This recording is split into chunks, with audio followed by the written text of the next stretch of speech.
Au préalable, en respectant l'orthodoxie protocolaire, je voudrais adresser mes sincères remerciements à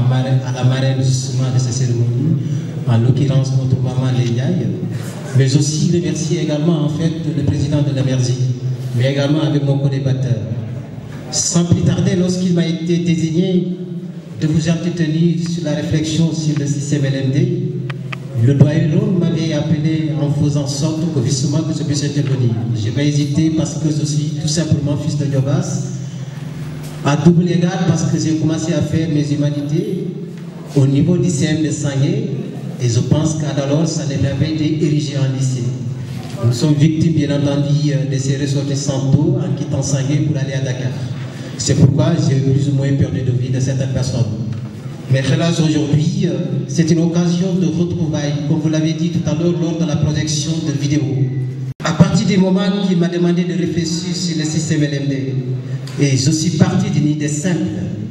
en partant d'une hypothèse interrogative. Pourquoi l'adoption du système LMD? Quels sont les tenants et les aboutissants de ce système?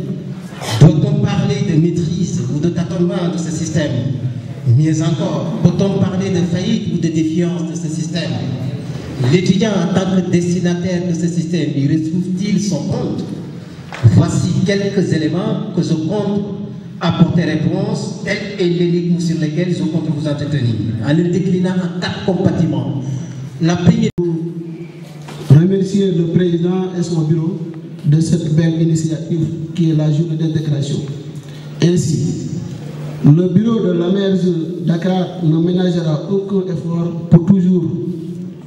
les mettre dans les meilleures conditions pour qu'ils puissent suivre sereinement leurs études universitaires, parce que le plus important pour un étudiant, c'est de pouvoir vivre auprès de l'université pour faire face aux problèmes de transport et de pouvoir ainsi réussir à ses études. Il est vrai que les conditions de vie sont difficiles et présagent de moult perturbations. Cependant, la réalité est tout autre et il faut s'en réjouir. L'amicale fera tout son possible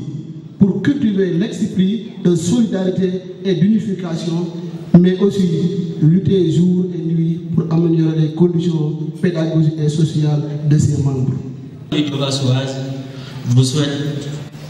frères et sœurs, la bienvenue à l'Université Cheikh Anta Diop de Dakar. Mais permettez-moi de magnifier cette famille qui est loin d'être un simulacre. Chers camarades, malgré nos différences de provenance, de foi, de culture, vous avez su tisser des relations sincères de fidélité, au sein de l'amicale, comme ceux qui nous ont précédés l'ont toujours fait, et le tout dans le respect et l'harmonie. Alors, jeunes gens, vaille que vaille, remuez ciel et terre,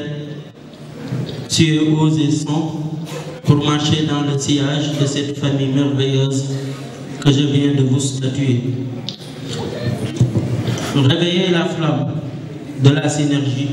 en vous entraînant, en vous aidant, et ne jamais oublier que le diable est dans les détails. Cela vous permettra de faire de la MerGI une véritable famille, car cette notion de famille est le maître mot du Diobas. Elle fait sans équivoque sa beauté, sa brillance et sa force. Encore une fois, bienvenue. Soyez intégrés sans jamais avoir peur, car ici, l'excellence est la règle. Je vous remercie. Chers invités, Diobasois et Diobasoises, je vais me limiter là aux paroles sur le français parce que Maodo m'a dit surtout de fixer mes paroles surtout sur le Wolof pour que les personnes comprennent bien ce qui est la MerGI, parce qu'on n'est pas ici tous des étudiants. Il y a nos invités qui ne comprennent pas bien, qui comprennent bien le Wolof, le français. Donc on doit éclaircir ce qui est la MerGI dans notre, comment dirais-je, langue nationale qui est le Wolof. Oui, je vous en prie, assalamu alaikum. Nous avons en fait surtout les invités, en commençant par notre chère marraine, Madame Ndeye Ndiaye. De la part des étudiants, je m'excuse, je ne me suis pas présenté. Je m'appelle Yorosek. Je suis étudiant de transport logistique à l'ISEC. Oui, en licence 2. Donc, je continue. Madame Ndeye Ndiaye, étudiant, depuis que nous commencé à faire inscription étudiants en ligne, yow yaay ki nga xam ne yaa ci jàpp ba tey kon buñ la ñëwee marrainer, c'est-à-dire defuñu ko gratuitement. C'est parce que tu étais chaque jour avec nous, donc on t'a rendu ce qu'on te doit. C'est-à-dire joxuñu la ko gratuitement parce que ici rien n'est gratuit. Waaw comme ni ñu ko waxee ci wolof rek képp ku la xaw ma comment dirais-je rokk bi rokk la comme on le dit, c'est-à-dire quelqu'un qui n'a rien fait pour toi. Non, tu ne peux pas le faire, comment dire, nga defal ko lu mel nii. Kon donc yow da nga liggéey ak amical bi surtout ci début bi nga xam ne c'était très difficile. Gars yi xam nañ ko, nos anciens qui étaient là, bu ñuy soog implanter un amical day metti parce que le fonds n'est pas là, il y a pas d'argent, donc kon nan la ñuy def pour réaliser loolu yëpp kon il faut les bailleurs. Ñu remercier waaye itam keneen muy Pape Mamour Thiaw. Lui, c'est un gars excellent. Boo xamante ni bu ñu tiitee rek bu ñu ko woowee moom itam da ciy jàpp te itam di fils de Diobass di ko defee itam comme ni ngeen koy defee. Di remercier itam Madame Diallo, les étudiants ñoom itam ñu ngi lay gërëm di la sant. Les directeurs de la RMP, monsieur Sy, en fait ñu itam ñu ngi koy sant ci teewaay yi. Xam nañ ne ñoom ils sont très chargés mais loolu yëpp teewul fexe na ba teewal ñu te lépp di suñu sax parce que ñun amuñu lu dul Diobass. En fait itam j'aimerais bien expliquer un peu de l'amicale dont je fais partie, muy AMERJ actuelle de 2018 à 2019 que nous sommes. muy ay gars yoo xamante ni kenn ku nekk ci ñoom am nga ay valeur. Di leen remercier ci seen teewaay surtout les étudiants parce que tamit c'est pas gratuit, c'est une première. Ñu soog a def suñu xew étudiants yépp teew muy loo xamante ni lu ñu neex la macha allah wax leen ne liggéey bi comme nañ leen ko waxee woon c'est ensemble. Il y a même pas un bureau, c'est le Diobass qui est le bureau, c'est pas Maodo, c'est pas Ibra Diaw te gis nga leen sànq ñoom ñoo doon séddale añ yi ñoo doon séddale lekki modeste rek kon ci modeste yi ci loolu lañu war nit di amee lu mu war a am buur kenn moom moo ko yàlla rek mooy buur kon donc ñun en tant que personne nañu servir nit ñi. te ñoom ci loolu lañ dox moo tax ñu leen ci jàppale di jégalu en fait ci paroles yi du lu ma waaj on vous remercie, merci beaucoup. La marraine de la journée, Tata Ndeye Ndiaye, peut-être qu'on ne se connaît pas, mais j'ai beaucoup entendu de bien à travers ma mère et d'autres personnes.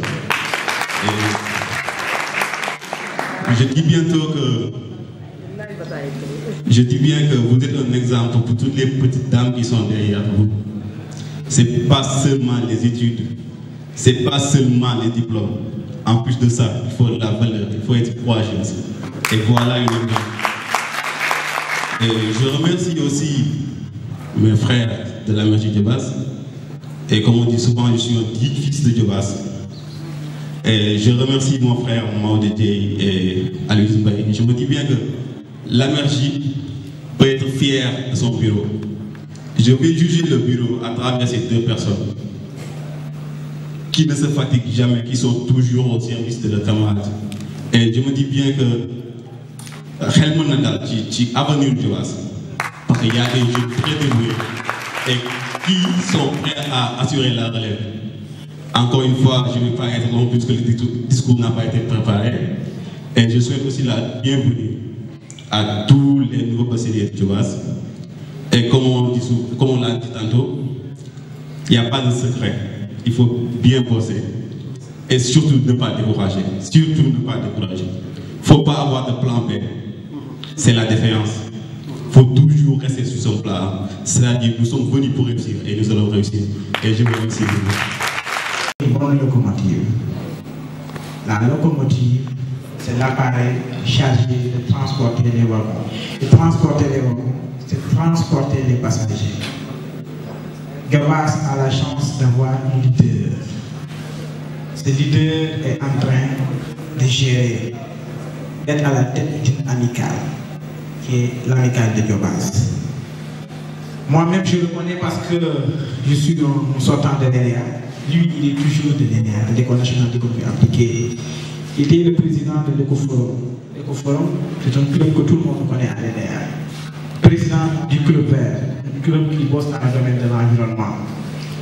Le vice-président de l'amicale de l'École nationale d'économie appliquée. Donc, actuellement, dans l'école où il est en train de marquer ses empreintes. Il est en train de marquer ses itinéraires. Je pense que personne ne l'oubliera dans cette école, en tout cas sa génération surtout. Monsieur le Président, bien salué. Madame la marraine, Adjane Fatou Ndiaye, actrice de développement, chers panélistes, chers invités et très chers camarades étudiants, je vous salue et je vous souhaite la bienvenue, la brève édition de la journée de ce samedi 12 janvier 2019. Au-delà de magnifier la biodiversité de notre belle localité, ce rassemblement étant la splendeur de l'éducation parce que celle-ci est mise en profit par le culte de l'excellence et l'amour du travail. Madame et Messieurs, nous sommes heureux et très heureux de bénéficier pour la première fois de votre confiance. Chers invités, chers étudiants, être étudiant, c'est avoir une belle race et aussi introduire sur son avenir et sur la finalité de ses études. Dans l'esprit de vous montrer l'importance de la jeunesse, mettez-moi de vous ramener à la belle situation que je cite. C'est la fève de la jeunesse qui maintient le reste du monde en température normale. Car la jeunesse refroidit, le reste du monde traque les dents. Cela veut dire à quel point vos actions comptent. Tant qu'il y a jeunesse, il y a espoir. Le président Wade disait, dis-moi quelle jeunesse tu as, quel pays tu as. Le président Macky Sall a dit, Madame la marraine Adjane Fatou Ndiaye, sans éducation, il n'aura point de naissance. Alors nous, jeunes de Diobass, d'abord et dans notre camp, soyez des acteurs de développement, mais pas des spectateurs de développement.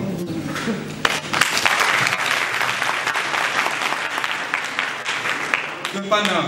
certains jeunes en quête perpétuelle d'un monde meilleur parfois dans l'esprit innovant de fuir le souffle du développement à vous interpeller sur la prise de conscience de ce moment que vous vous souviendrez des propos de ce que vous avez dit à l'instant présent. Vous pouvez tenter de fuir le Diobass, la misère, il est bien une chose existe et il est inoubliable, que vous ne pourrez jamais fuir, c'est votre propre Diobass. Au-delà de l'incliner notre individuel, au-delà d'incarner nos inspirations républicaines, Diobass représente notre commune, mais Diobass représente notre collectif.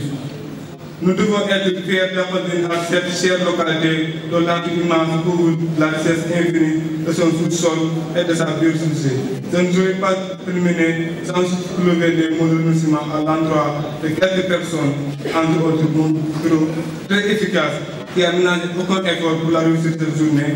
Il travaille jour et nuit à mon dessus et à ma présence. Je vous dis, très absence pendant 75 jours. J'étais absent, mais le bureau a couru le travail et ils ont fait des résultats positifs. Donc, je ne sais jamais de remercier pour mon bureau. À l'endroit de notre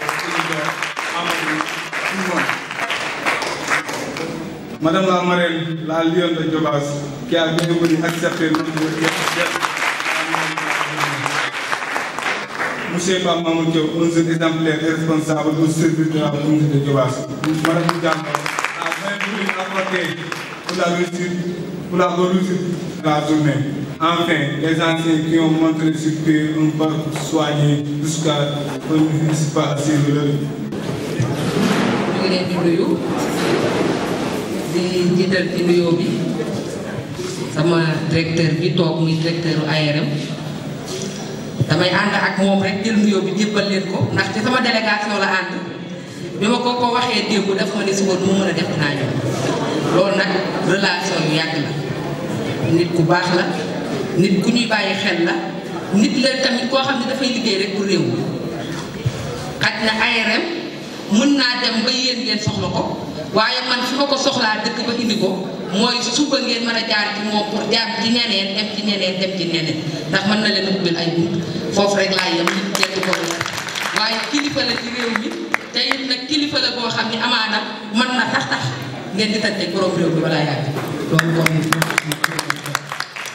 may jiital ci nuyoo bi AMERGI yëpp rawatina bureau AMERGI du ma leen kenn ñoom Ibra Maodo Alice Matar ñoom ñëpp limite commission bi nga xam ni commission yi nga xam ne ñoo yor liggéey bi ndax suñu nee mbooloo dafa am na ñuy jiital mais am na ñuy doxal liggéey bi may nuyu panélistes yi rafetlu bu baax seen waxtaan am na solo jobaate ni nii de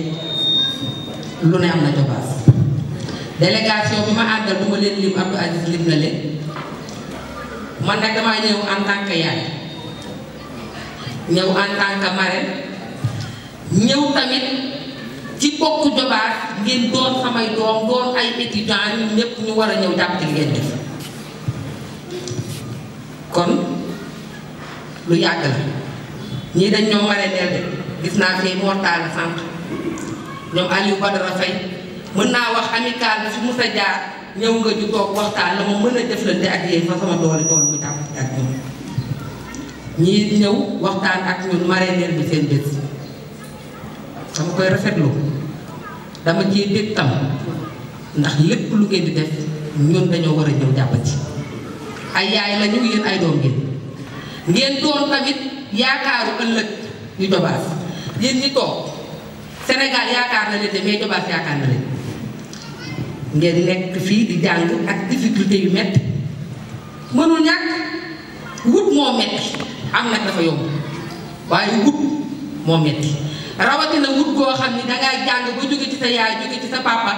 jege woo sa benn waajur ñëw nekk feneen ci yeneeni situation dafa metti nga war a tëdd war a lekk war a naan war a jàng bu fekkee ni loolu lépp nag matul pour nga mën a jàng day doy waar te loolu ngeen di dund yëg nañ ko métti na ci ñun tam damay wax ni wax naa ko ñoom Cheikh Mbaye ma leen li ngeen di teg ñun suñu amoon saafara wallaay du egg si fii saa yu may ñëwee Dakar may romb fii sama xel bi yëpp day nekk ci yéen ay doom doo nga fi ne ay rakka fi ne tey bu ñu limee wala ñu segg ñi ñu fi xam wala ñi ñu bokkal dara du fi def Amady day wax sànq Amady Diop yaayam sama xarit la femme de développement la comme man boot naa ko ba tàyyi Amady Diop nii dañuy dem séminaire bu jooyee ma gàddu bopp sama doom a nga nee sëbi bu jooyee doo koy xaar bopp gàddu bopp noonu la ñu nekk ak Alifa ñu mu si ñoo tàggoo kon tey da ngay am fierté ñëw toog jàkkaarloog say doom ñu taxaw nekk ci mbir moomu ñu nekk ñu boole la ca loolu dafa neex Ibra man de amuma de waaye am naa ndax am naa nii amuma de mais bari naa xame ndax nag Sénégal bi ñu nekk defuma fi luy tax kenn di ma jéppi séq naa ak nit ñi jàmm séq naa ak nit ñi teraanga séq naa ak nit ñi baax loolu lu ma am la kon loolu ma am nag war naa leen ko mën a indi ndax yéen ñi doon yaakaaru suba ngeen taxaw ni ngeen war a taxawee am li ngeen war a am indaale licence yeeg diplôme yi loolu mooy mën a dimbali jobaat suba te ngeen bàyyi seetaan bi seetaan dafa am fu muy yem ku war a defar boo seetaanee yaay yàq jàng nag lañ leen sant fi ngeen toog waaye su ngeen dellu si waatee ci seen xam-xam foog ngeen jël si jariñ jobaat nee naa tey cadre jobaat suñu dugaloon seen loxo bu baax ci jobaat wallaahi jobaat kenn ku koy dégg di ko dégg ci neneen ak feneen ak leneen su ma dégloo ñoom Mbaye Niang Malick Ngóote ñoo leen jiitu xalaat xam-xam bi ñu am ak expérience bi ñu am moom lañ leen wan tey yoon yi ngeen war a jaar pour xaj ne jafe-jafe ñu jànkoonteel ñoom yéen ngeen moytu ko mais yéen tamit yéen a ngi góorgóorlu xale yi war a ñëw tey li ngeen xam ñoom xamaguñ ko ngeen war leen jaarale ca yoon wa kon su ngeen dellu si waatee nag xam-xam boobu ngeen am ngeen dellu si waatee ko jobaat bu leen toog seetaan jobaat da leen a soxla jobaat dafa bëgg li ngeen xam ngeen ñëw xamal leen ko li ngeen man ngeen ñëw jàpp ci seeni pexe tey foofu lañ toll man actrice de développement la développement moom a ñor fii ay yaay rek laa fi teewal yéen ñëpp seen yaay ci kër ñooñu laay àndal liggéeyal kon war naa samay doom suñu taxawee di def mbir ma ñëw taxaw ja ak sama soutien lu mu ndaw ndaw ci xel wala ci am wala ci leneen seetluwuma ci dara nag xam nga lan laa ci seetlu suba ngeen delloo si waatal jobaat xam-xam bi ngeen am ak mën-mën bi ngeen am te nag wax naa ne Ibrahima man leen amical à politique la dama koy wax fii ndax nit mën na toog ne Ndeye Fatou Ndiaye dafa ñëw di politiser amical bi déedéet union ba ma yor tey juróom-ñett fukki groupement la ak benn juróom fukk ak juróom-ñett yi mu ngi nootoo fukki groupement yi juróom ñu ngi sànge chaque le 10 ñu daje chaque le 15 sànge daje chaque le 12 13 arène daje chaque le 12 pour jaag daje te amul couleur politique waa réew maa nga fa waa PDS a nga fa waa APR a nga fa waa PS a nga fa ndey di seex laa njaaxaanaay laay tëdde développement bu jotee awma xaj awma seen ñëpp laa bokk kon yéen étudiants yi tamit yéen ñëpp laa bëgg ngeen am jàmm loolu laay doxal fële ma ne ñoom Ibra seen énergie bii à politique la da ngeen di jàng ngeen tool suba nag Maodo bu ko neexee dem politique fu ko neex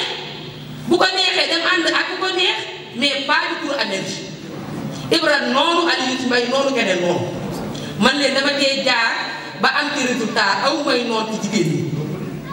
ku ko jéem sax da ngay tële ku jóg ngir xàjjale jigéen ñi day faatu da ngay tële ndax soo wootee ñu gis la soo dee wax ñu déglu la lu ma am indil leen ko lu ñu am ma bàyyi ko ñoom ku ma xam ne am nga njariñ pour jobaat ma woo leen la gaa jàppale kon noonu laa àndee ak ñoom yéen ndaw ñi tamit loolu laa leen di digal jàppante leen am leen fulla ci seen énergie mais am leen fulla tamit valeur yi ngeen am muy valeur yu baax nit ñi di ci roy ngeen fexe koo wàccee à la base ndax am na parents yoo xam ne la ñu xamoon dafa weesu te yéen a ci toll kon nag dafay jot ñu xippi ñu xool man de li ngeen di dund metti na ma ndax it nag yaay laa te damaa yori doom xolu yërmande xaw day dugg étudiant bu amul logement wala muy xool daal war nañu koo fayal kenn fayal guñu ko fan la ñuy jaar yow naka la étudiant di lijjantee nu mu war a jànge di lijjanti nan lay fayee ci logement loolu mënul ne naka la étudiant di jàngee di xalaat nan ndax dinaa am ticket bu ma lekk bu ma mën a demee dugg nit ñi toog dafa metti kon li ngeen di dund yëg nañ ko mais day jeex jàppalante leen li ma wax sànq li deme naa ak moo ko wax Pape Mamour mu ngi def lu am solo ci yéen jege leen ko bu leen xeeb kenn ku ci nekk te war leen a mën a jàppale dem leen ci moom jàppale leen ñu lii la ñu bëgg lii mooy suñu soxla bu leen xeeb kenn bu leen xool bu ngeen di faral ñu naan kee nee la àndal su ngeen ko defee da leen di yàqal loolu bu leen ko nomb beneen bi di def xale jigéen ñi yéen a ci biir énergie mais fexe leen nag gën a kuréelu Ibra xale jigéen ñi man damaa bëgg ñoom ñu kuréelu ngeen ut seen njiit boobu na ngeen ma jox njiit bi li ngeen di soxla yéen ku jigéen kooku ma dem ànd ak yéen dem wuti pexe ndax day am solo suba dañoo soxla jigéen ñu taxaw ndax ñun suñu wàll day wéy fii ak at ñaari ak ñetti at Ndeye Fatou bu ko dégg ci développement day dem ci leneen Khady Fall day dem ci leneen keneen noonu mais bu ñu demee yéen a fi war a sës fu ngeen mën di nekk di liggéey seen xel dina nekk ci biir jobaat ndax nag loolu laa leen yéene de yéenewuma leen yéen ñi toog ngeen tourné di lali batan te taatu ngeen ngeen comme ni ñu koy defee ñoom la diir bu nekk ñu dal ay batan camion omo duñu fa fekk camion ceeb ak diwlin duñu fa fekk ñuy def la ay millions de jigéen ñi te lépp ci taatu garab la yéenewuma leen yéen ngeen def loolu dañuy yéene ngeen dem ci bureau yi di liggéey nekk ay ministre de la république nekk député nekk ay docteur ngeen mën a ñëw jàppale ci waa jobaat mais su fekkee ni jànguloo ko ci nii doo ko man soo demee ba toolu fa nga toll sa xel du nekk ci développement kon dama ni Khady organiser wu leen bu baax waxtaan leen bu baax tànn leen seen bureau bu baax jox leen ma turu kenn ka rek lu ma mën ci ànd ak yéen jàppale leen dinaa ko def université ñëw naa ci tey mais doo fi dëkk ci kattanu yàlla dootuma fi dëkk dinaa fi ñëw dinaa leen nemmeeku dinaa ànd ak yéen ci seeni soxla ñu def ci saafara ndax nag dafa jot ku amul ndaw lu baax doo am mag bu baax suba kon yéen ndaw ñii bu fekkee ni seen taxawaay dëgëru bala di la fa du ngeen taxaw du ngeen dox kon ñun pare nañu pour gunge leen pare nañu pour ànd ak yéen pare nañu pour wuti saafara directeur sama étudiants yi dama la ko dénk am na ministre de la république waroon na ñëw fii la ma woowee ni ma dafa dem jaajaay loolu nag mënuma ci dara mais surprise la waroon na doon te su ñëwoon nit li ma leer mooy xaj na dina leen am fu mu leen gunge mais directeur daal vraiment sama xale yi bëgg naa ñu jàppale leen bëgg naa ñu gunge leen bëgg naa seen soxla yi ñu tënk ñu ànd ak ñun dem wuti saafara man nga ci dara moo tax ma woo la soo ci mënul woon dara du ma la woo su ma la yaakaarul woon tamit ni di nga ci man du ma la woo xam naa ne man nga ko te it nag suñu doxee yàgg bawul dara président Maodo kontaan naa dama dégg ba li ma bëgg a wax lépp ñu ma ko wax mais jàpp leen ni daal maa ngi ci seen wet bu leen ma ñooru bu leen ma rus bu leen ni waxoon nañ ko kat ñëwoon na kon duñ ko waxaat tey bi may ñëw damaa woo étudiants yi nga xam ne ñoo fi jaaroon ba jàll ay ñoom ma jaw jóob ñoom sëñ Salim yi ñoom Xaadim Taal ñu nga jeex di jàng ñoom ma sàmm man ne jóg leen dem ngeen gunge ma ci seeni nawle ak seeni rakk ca la ñuy def ñu jóg ànd ak ñun ñëw fekk si leen kon daal jàpp leen lu ma mën ci gunge leen lu ma mën ci jàppale leen dinaa ko def man nag du ma digee ndax damaa bëgg fu ma romb daal fu ma romb siggi di xool du ma dox di sëgg mbaa ñu naan day faatoo fi waxoon lii du ma ko def maa ngi leen di sant di leen gërëm jërëjëf kontaan naa lool di Jobaas donc na nekk tànk étudiant buy jàng benn tànk bi ngeen bañ bàyyi seen dëkk ngeen taxaw ak xale yi dëkk bi parce que mun na am même su xale yi buggee def ay projet fekk mënuñu yéen am ngeen ay ressources yu mel ni ko mun ku jógee Fatick mun na def volet économique bi ko def sociologie mun na def étude terrain bi ngeen defar xale yi ay projet ngeen encadré góor ak jigéen yaakaar naa ne su ngeen jëlee Ndeye Fatou comme Marie ngeen nekk université Cheikh Anta Diop ñaar ñooñu rek mën nañ exemple Cheikh Anta comme ñun ci la juddoo ci àll bi mais jàng ba nekk une sommité bu nga xam ne ci xam-xam ñëpp dañu koy nawloo parce que dafa bari xam-xam tey dafa simple donc humilité ngeen nekk simple seen dund ngeen jël une actrice du développement ngeen taxaw di jàng en même temps et des sociétés bi pour nous développer loolu mooy lu ñu xaar ci yéen mais Jobaas rek mu ngi noonu seen dëkk la mais ci Sénégal la bokk ci région de Thiès la bokk donc ngeen jàppal parce que Ndeye Fatou indépendante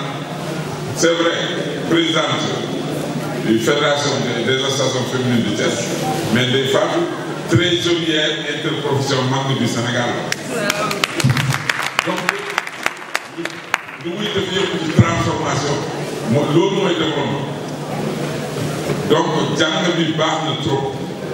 mais suñu jàngee nañu xam société bi ñu njëriñ société bi loolu laa leen doon wax merci beaucoup.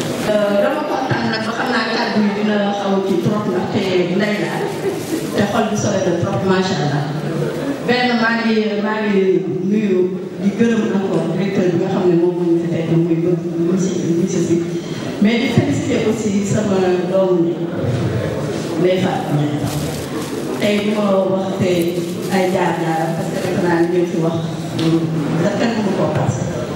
di gërëm ñi nga xam ne ñoo fi nekk muy suñu njaboot bi tey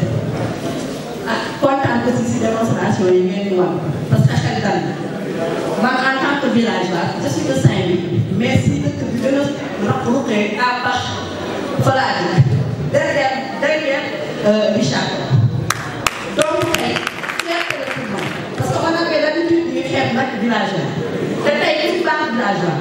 boo xoolee les ministres de la République yu si bari ci dëkkaan yi lañu dëkk mais auparavant dañu xamul woon seen dëkk kon tey su ma ñëwee tey si université bi nga xamante ne fi la suñu njaboot di jàngee ñoo fi nga xamee ni ma fekk sama njaboot tey am kàddu yoo xamante ne yëkkati nañ ko fi en tant que des villageois parce que Jobaas village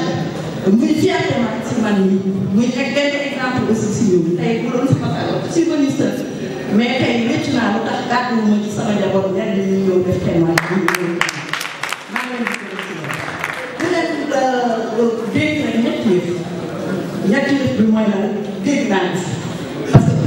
doon sànni koo yar mooy lu ci yar muy yàlla muy yaru moom lu mu jiite rek li si topp dafay am solo waaw mu teg si nag li nga xam ne mooy ñaan yi waaye tamit mu teg si muñ parce que ñàkk muñ bi moo fi indi li nga xamante ne en tant que doom lu ma bëgg fàttali lu metti muy ñoom Balla Gaye et Bassirou déedéet muñ parce que muñ moo ñu war bu ñu bëggee dara il faut ñu mal di ñaanal yàlla muy seen mouvement di seen amical bi yàlla nañu ko dégg fu gën a kaw au niveau international parce que bëri na ko jaay à de Tunisie et j'ai rencontré là-bas des étudiants tunisiens yoo xamante ne c'est des Sénégalais ñu sonn fa lool nag coono bi fii rek moo tax ma bëgg rek encore une fois ngeen ñëw bëri na démb ko jaay aussi j'ai été reçu par Marie-Claude Niang te toujours dañuy xeex ngir njaboot ngeen parce que tey ñun nañu tëdd ba guddi dina nelaw souvent dañuy tudd souvent ñu dégg ñuy kaas li ñuy lekk mënuñu ñu leen def rek parce que ñun ñi baxal na lu nekk ba toll ci ñu toll kon nag quoi qu'il en soit jàng leen ngeen fexe génn ñu ci lekk suñu bon bi daal lekk ñu loolu la ñuy xaar mais bu leen xeetal bu leen waxat